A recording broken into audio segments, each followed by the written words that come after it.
Hello there, this is Chris from MTG Artisan's Corner, and I present to you another Artisan deck I created around Murasa Rootgrazer, the draft signature uncommon in white-green Landfall, from the set Zendikar Rising.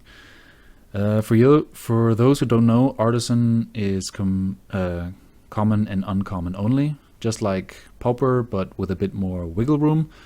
And I do this because I have fun doing this and for nothing else. I get to play with cards I have laying around at home. I'm having fun playing the deck, and yeah, I wanted to share it with you.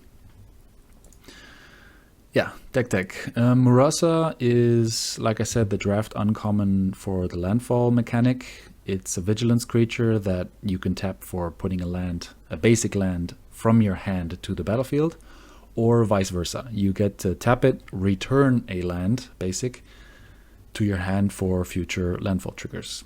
It's a pretty neat card, pretty unique actually. I haven't seen this much, but that doesn't say much from my part. Yeah, it came up in one of the games. You'll see it work the way it was intended to, and yeah, we'll see how that worked out. Fearless Fledgling is the main beatstick with evasion. The fact that it gets permanently bigger with each landfall is quite good. A little bit underestimated on some part. Some people know what to expect, some people don't, and therefore you have really mixed reactions with this thing. Especially when you pair it with the Skyclave Pickaxe, you get a huge evasive beatstick very early on. I was able to attack for 4 damage on turn 3 just with this little guy, and yeah, it feels actually good. I'm quite happy how these two cards work together. Territorial Scythe Cat, whatever you call it, works similar to the Fledgling. It is permanently boosted by a land drop by +1/+1 counter, and it has trample.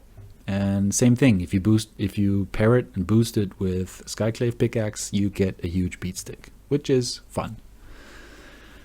The Prowling Felidar is by far the weakest creature in the deck. Vigilance is unfortunately not evasion. However, the big body does come in handy, and that's why there's a 2-of. I felt like having 20 physical creatures in the deck is absolutely worth it. Then the pickaxe itself will damage your opponent. I've had some snap reactions to this thing. Granted, it is a powerful effect, especially if you can then start re-triggering landfall every turn over and over and over again. The damage will rack up. Yeah. The last landfall trigger creature in this deck is Canyon Jerboa. I first played with only 2-of until I realized that this creature buffs itself as well. It says here creatures you control. It doesn't say other, so it buffs itself. And you'll see in the games I actually won because of that. So yeah, I added it up to 4, and there's also another reason. I'll come to that in a moment.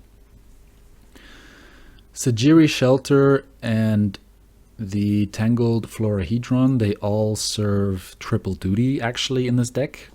Tangled, obviously a ramp spell, a landfall trigger, and a creature to use the pickaxe on or the charge through. Sajiri is also a landfall trigger. It can protect your stuff from removal, from bad blocking, whatever. Or you can use it as a damage push-through card. So if you're playing against mainly one-color creatures, you can give protection from that color and push through damage. Just be aware, if you give, for example, Fearless Fledgling protection from green, you will lose the pickaxe. So watch out for that, okay? Roiling Regrowth, the instant speed landfall card, is a busted card. That's the reason why this deck works the way it works, because this is instant speed 2 triggers, just off of 3 mana. Anything our deck can produce with landfall triggers is absolutely worth it, and there is actually no downside. You ramp, you thin the deck, you get value from your creatures. It's overall upside. So no more comments on that. Charge Through is also another busted card. Giving a creature trample at instant speed after blocks is huge, and drawing a card on top of that is just simply gravy. It's really a good card. I've won many games off of it because people just don't know it exists. And yeah, you need to play 4 of them. It's just no downside to this card. And for the last card in the deck, we have the Emergent Sequence. I initially played this deck without this card, but I found out that we needed more consistency in terms of land triggers, in terms of mana fixing, in terms of getting lands out of the deck onto the battlefield. And on contrary to the red part, like Cleansing Wildfire, the 2 mana sorcery in red that destroys a land, lets you fetch a land and draws a card. This one has similar purpose. However, the land you get will become a green and blue fractal, which makes it susceptible to removal, or you're lucky enough and you can use that creature for combat. There was one game where I got my land to a 3/3 twice, maybe 2/2 and then a 3/3 next game, or next turn I mean, because of the Canyon Jerboa. And that was one of the reasons why I put 4 of these Pikachus back into the deck. Yeah, the land base feels proper. I hadn't had that many issues yet. Evolving Wilds, obviously, for extra land triggers, and the colors seem fine. We have 22 plus the 4 is 26. That's enough for getting through the games, and yeah, that's pretty much it. I hope you enjoy the games. I'll be preparing some gameplay, some showcasing of what the deck can do. I'll tell you right away, I will not be building or showing any losses. This is kitchen table magic after all, so I'm assuming you're watching out of curiosity and nothing else, and therefore I won't be showing any losses. It just doesn't, nobody wants to see that. It doesn't feel right. Okay, see you round 1. There we go, round 1.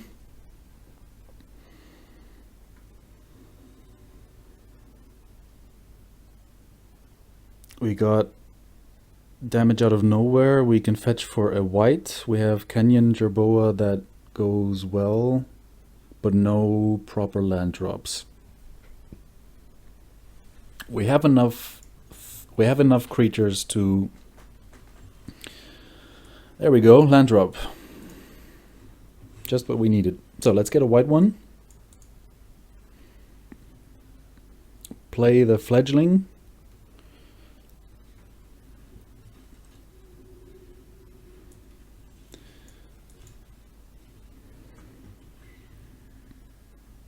See if we can fly over.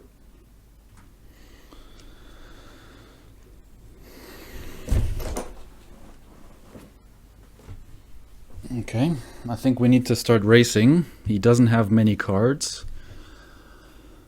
Ooh, support card. Okay.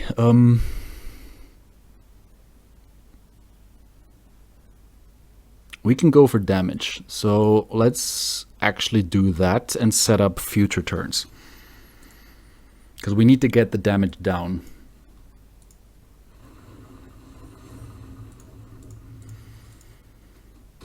So that's a 4/4 on turn 3.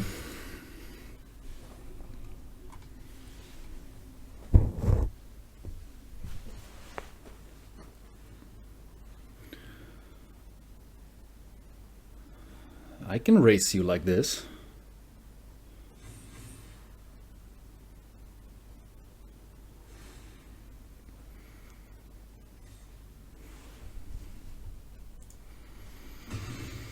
So we have free attack, an absolutely free attack. So that's 3 damage for this, 9 with that, 3, 6, 9, 12, 14, 16. Unfortunately gained that much life, so we're gonna take it slow, like this. Play this.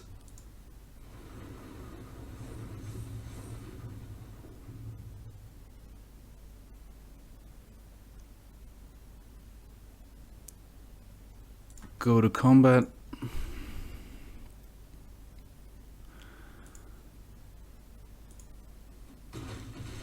And keep the activation for the Root Grazer.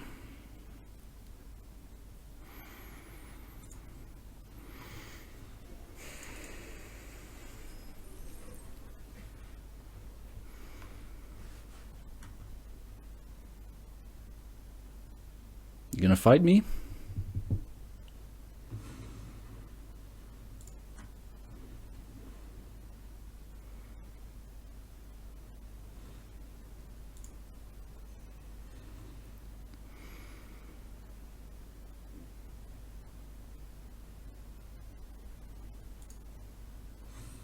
You have trample? No, you don't. You don't have lifelink. Okay.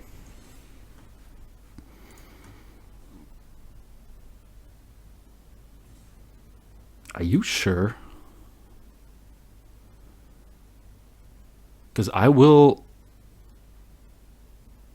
trade that.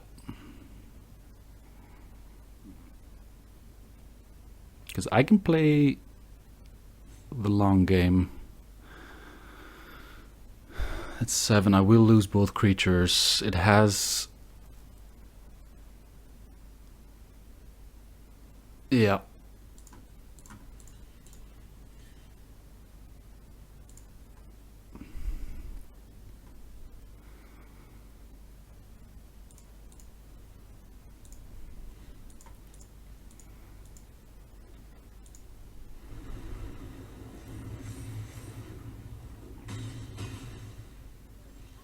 Ooh.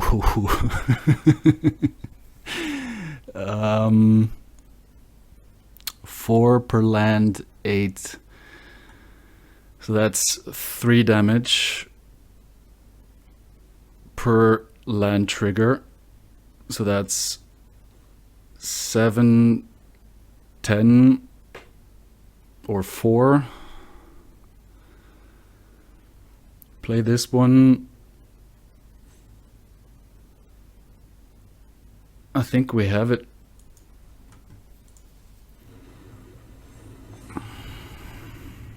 Two, 4. Well, now 3, 6, 9 plus 7 is 16. Get white and green.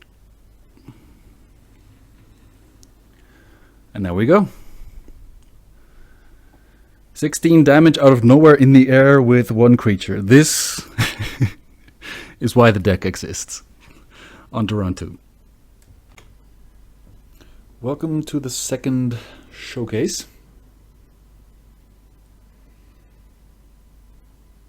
Get a green land, play a white land, fledgling, hope for more, I guess.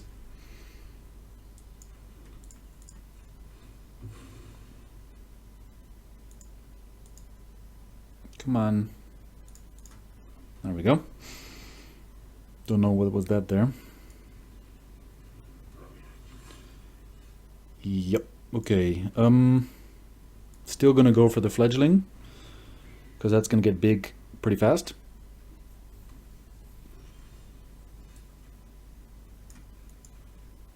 If it survives.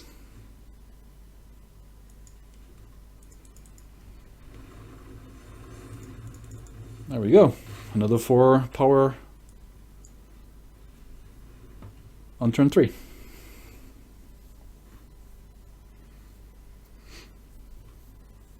But no interaction on turn 2 is going to help us out. Werewolfy. Okay. Sure, I can take 3.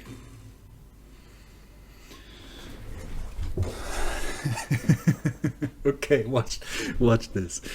We're gonna get that one. We're gonna return that to our hand, play it, play another fledgling, go attack. Cool interaction.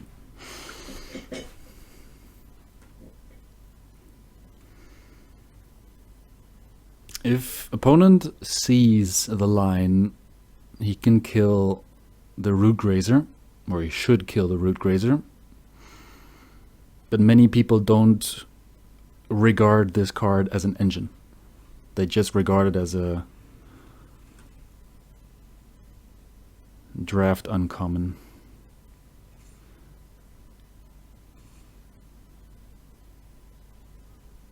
So that one becomes a 4/3.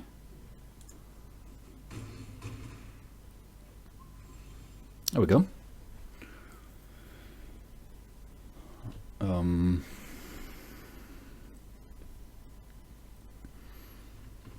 Fine. Let's see if we would have this game. We play a land. This becomes 7 and 2, 9 in the air, which is fine. Yeah, we would have had it. So there you go. Another cool interaction I was able to show you with this deck. And yeah, that's the whole reason I make this video. On to session number 3. Session number 3. Last game was pretty awesome. We could we could almost do it again if we actually draw into the search land sorcery. Yeah, let's see how this works. We can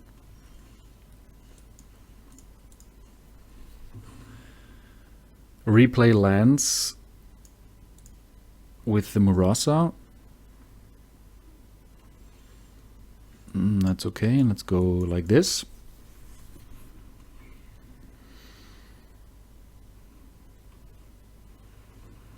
Okay, Landfall friend, let's have some fun. I want to get some power on the board because we can fly over the Scoot Swarms.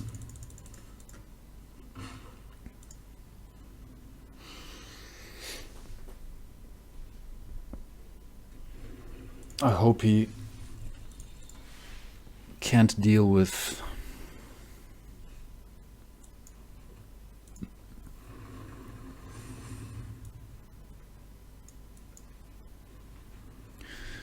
I want to play the Murasa, not the territorial Scythe Cat for land drops. We're running out of land drops, and I don't want to risk doing nothing.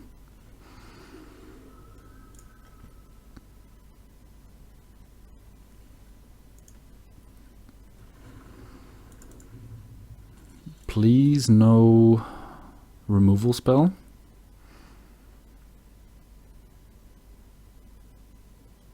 Thank you.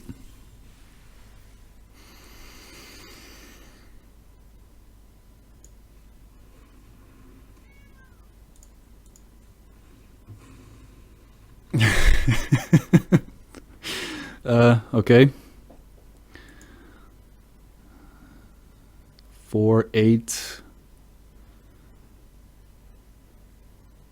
Play that one out would be 9/10 in the air.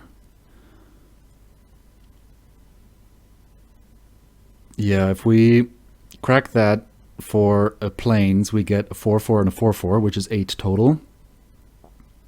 We return a forest to our hand, play that, which makes 5 and a 5, which is 10. And that would have been it. So let's go for another session for a 4th one. See if I can showcase the deck a little bit more. Session number 4.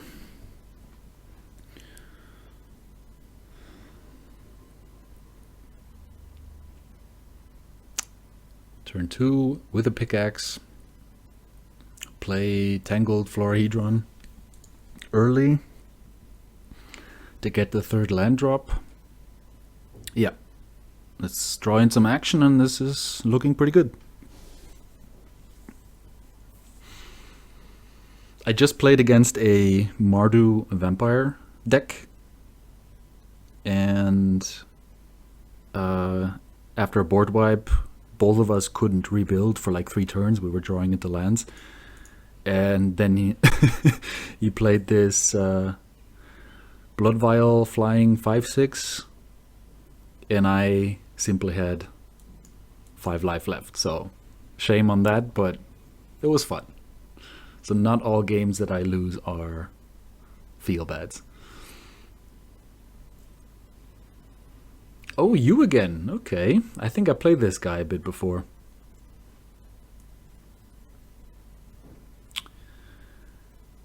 I kind of want to push for damage. I'm not sure if he's gonna block.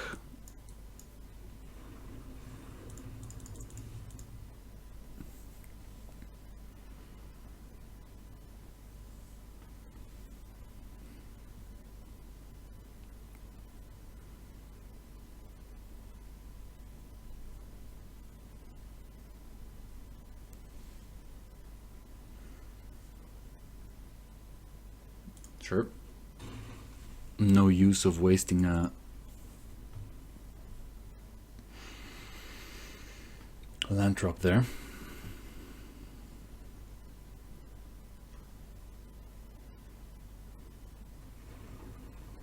I think I played this guy before, and he had like a turn 3 PVDDR.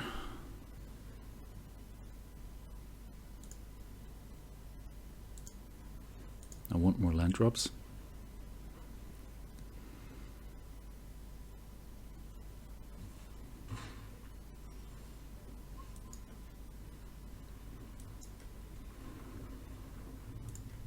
Because I'm not in mana problems yet. I know I time walked myself, but I have nothing in my hand that needs more mana right now.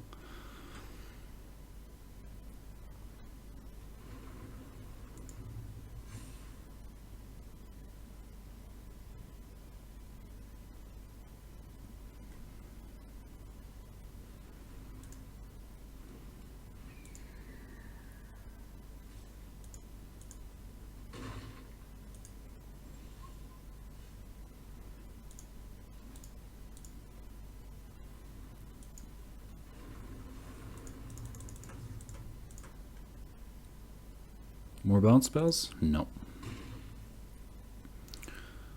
Okay.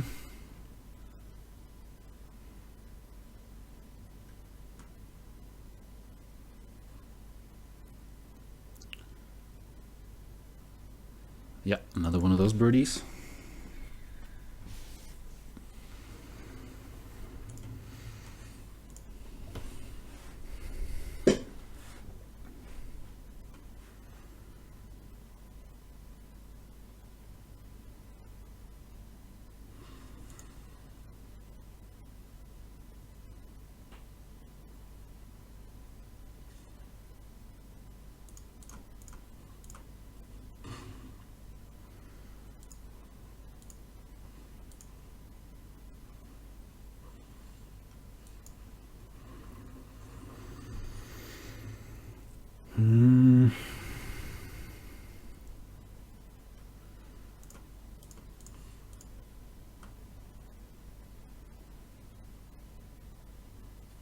Okay, no interaction on that part. That takes out another damage potential. So this time we're going to go like this. And like this. And turn.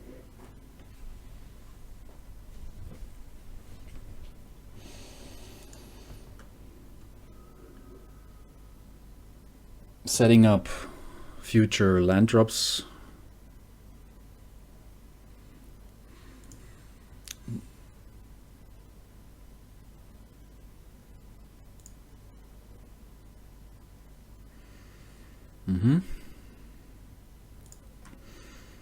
I can reattach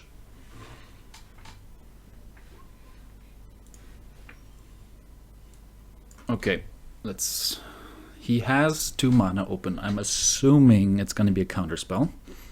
Since he well, it could be another one of those bounce spells.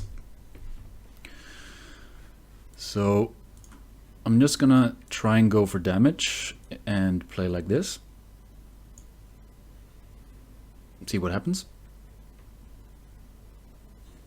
Yeah, okay.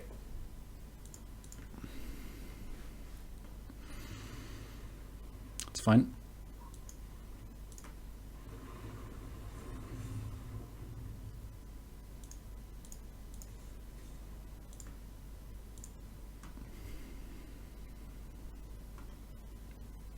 Fine by me. Return a white card.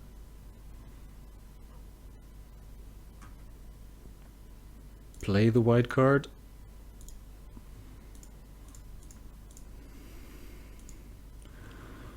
Goodbye both creatures.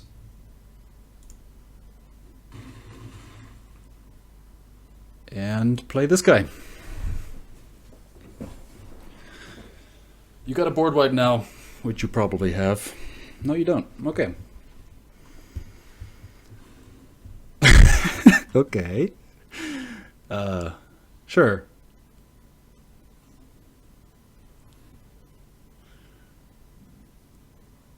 Do we win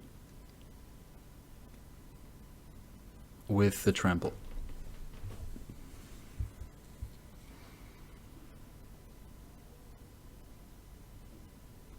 Maybe not. Yeah, maybe we do.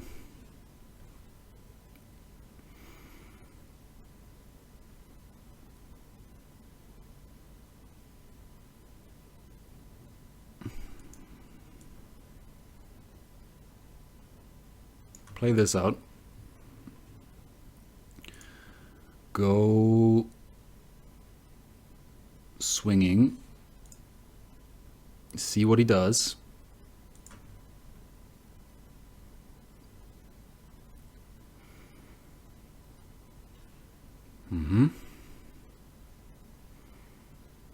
I will return that one. I will play that one.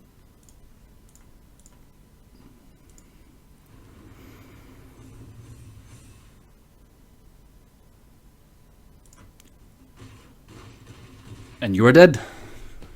Sweet. Nice showcase.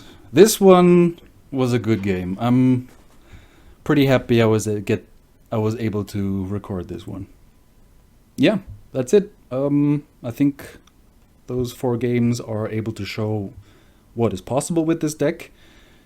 Again, I played against a lot of normal decks with rares, mythics in a normal queue, which is totally normal. Obviously, this deck does not have a positive win rate against those kind of decks, but I think this one can hold its ground in a Artisan-only environment. And yeah, the combo of the 2 Murasas was pretty cool. So, hope you enjoyed. Thanks for watching.